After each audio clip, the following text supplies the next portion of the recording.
this seems familiar. Hello everyone and welcome to Let's Replay Sonic the Hedgehog 2.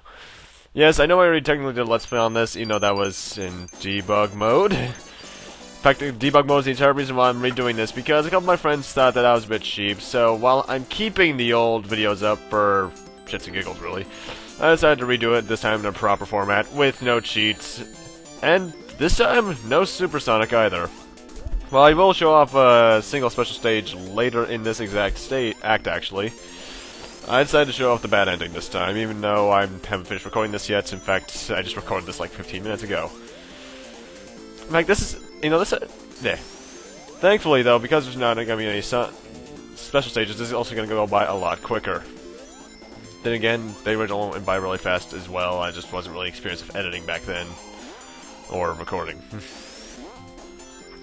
But thankfully, unlike Sonic 1, it won't take, like... It will not take, like, 15 minutes to get through 2 zones. But I'm just gonna take a guess right now. I know when we finish the first act, but... I'm gonna take a guess and say we finish this zone around the 5-minute mark.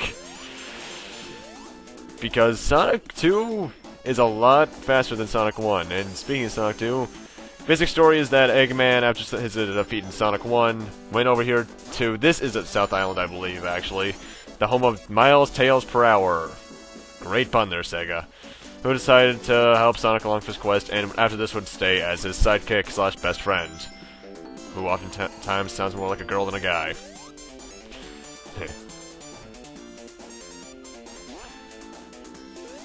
And, like I mentioned in Sonic 1, there is one more Chaos Emerald in this that allows you to get Supersonic, but, like I mentioned but earlier, I will not be getting it.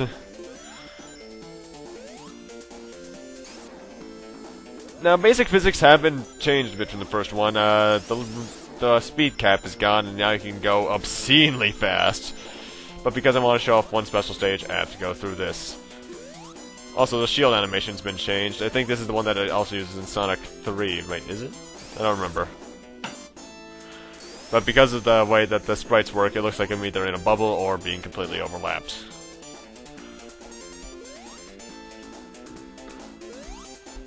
Now, like I mentioned and as you can probably tell, Sonic has a new sprite. This is a habit that happens for every game, aside from CD. And now we have the most pain-in-the-ass special stages in the series. These will be later brought back in Sonic 4 Episode 2, where they are a lot easier because of the restart button. In fact, I'm actually rather than rest to say I failed this special stage. Last time I played this was probably August, and considering it's April 3rd right now, and Sonic 1 hasn't even gone up because it's not going up until next week. I was very, very dusty on these special stages. I know people, like my brother has this entire special stage memorized, whereas I have the ones in Sonic 3 memorized because I played 3 a lot more. But the thing is about these special stages that, it's pretty obvious by this point, you need to collect rings and avoid bombs. Well, that is a-okay. They start off pretty well, but they start off all fair and easy, but later on, they can just get unforgivable. If you get hit once, you're pretty much going to be screwed a majority of the time. One ring away. Sadness. Oh.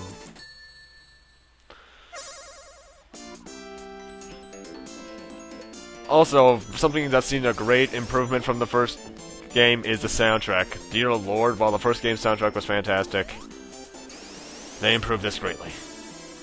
And that was the first act of Emerald Hill.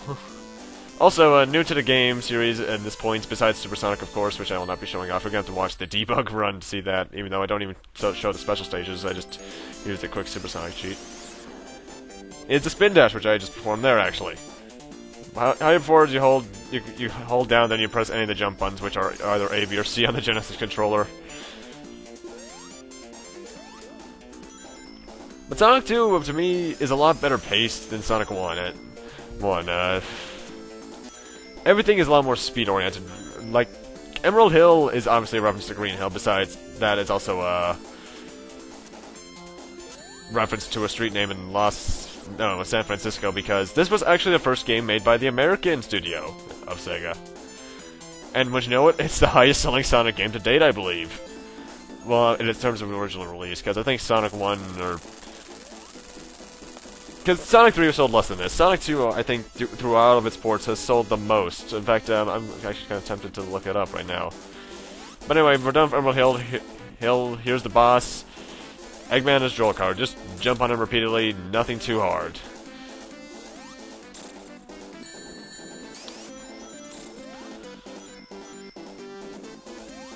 In fact, that's one thing I can easily say about this game. The boss fights are a lot more enjoyable than, again, the entire game is.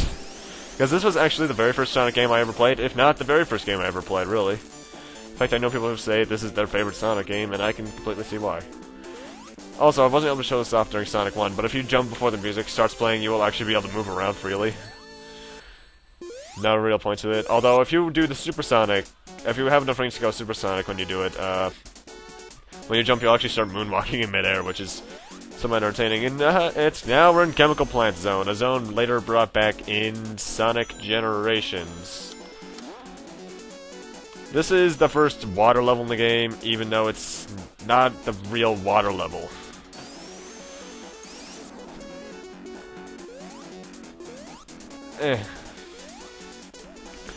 This is another very fast zone. Then again, the majority of these zones are much faster than any zone in Sonic 1 combined. But actually, as a kid, this was actually as far as I got. Fun fact, by the way, this is actually the first time I've ever seen this part of the level.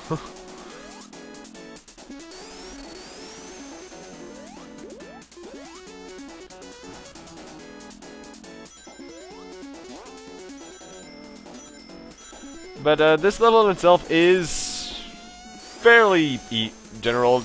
Make sure you're not... yeah. I'm not sure what I'm saying right now.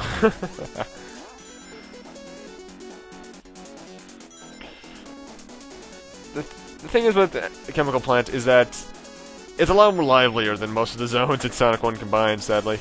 But the thing is, it can also be very, very short. Not the shortest act in the game, though, sadly. Not even sadly. Like I said before, this game's a lot faster. Like, Sonic 1 was probably, what, somewhere around an hour playtime? This is probably gonna be like 30 minutes. Not even. Maybe 45. Blast processing!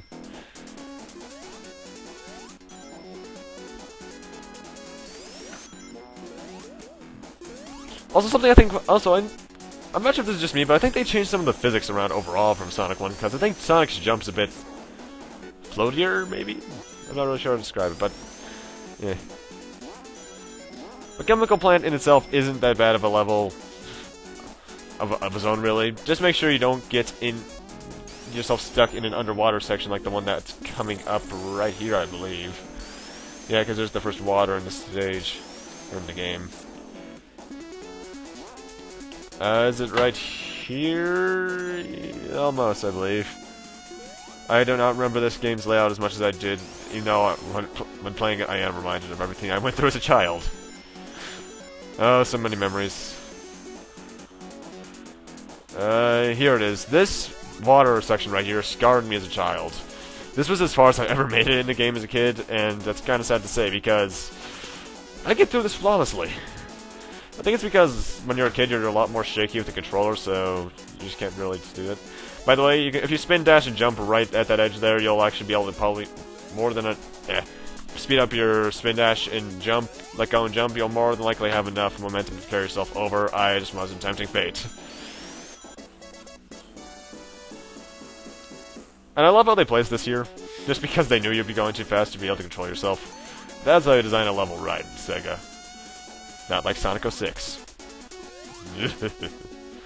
And here we have the second Eggman boss. Eggman Robotnik, I'm gonna alternate between now, aren't I? He'll try to attack you with that, but if you duck, it will not do anything to you. I'm not sure if that's like a glitch. Well, it's obviously a glitch, but I'm not sure what's a glitch in. Layering issues? Does he have probably layering issues, or maybe the hitbox of the ducking animation's a bit weird. And we freed Bald Eagles! Yay! Sonic got through Act 2, yay! Also, this is the last game in the series so far to actually have that Act Clear music. Sadly enough.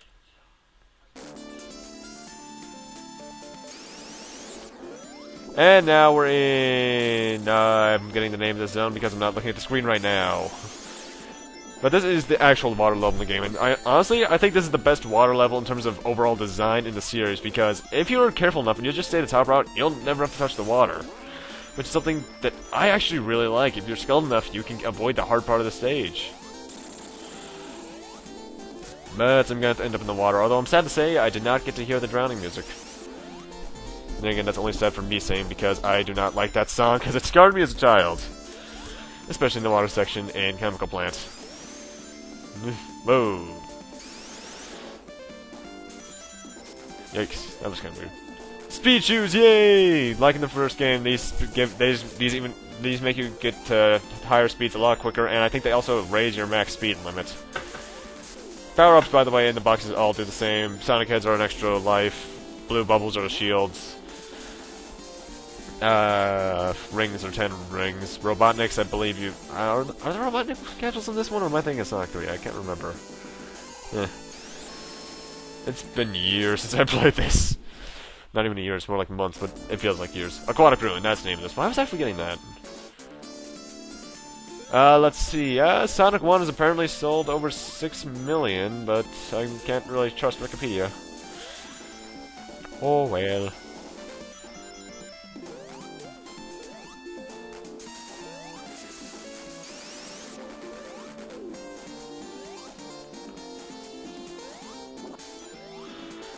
Aquatic Ruin Mine... Aquatic Ruin Mine 2, what am I combining this in Adventure 2? Is rather an easy level, no matter where you are. Just be careful, because sometimes when you're underwater, there'll be these little pillars that have pieces that fall. In fact, there's one right there. If you accidentally, like, get touched... If that touches the edge of your sprite, you actually... one of two things could possibly happen. One, you'll be pushed aside. Two, you'll go down with it, and you'll be pushed into the walls, and you'll die because you fall off screen. Which is a bit odd, but 16-bit programming has its limits. Actually, I just realized, the two games in the series that are often considered the best of the 2D and 3Ds are actually both at the number 2 in them. This and Sonic 2, even though Sonic 3 is better, this Adventure 2, I mean.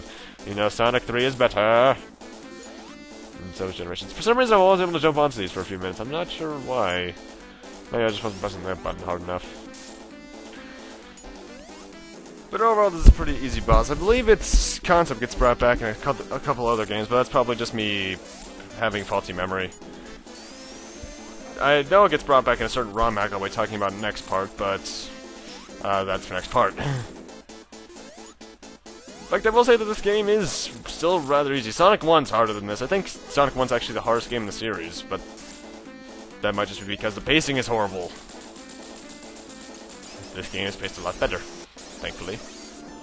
Fun fact, with the spin dash sound effect, if you do it enough times in a row, you'll actually get a really glitchy sounding thing. But anyway, I'm going to have to end this off here. Thank you guys for watching, rate, comment, subscribe, all that kind of stuff, and I'll see you guys next time on Let's Replay Sonic the Hedgehog 2. See you guys then.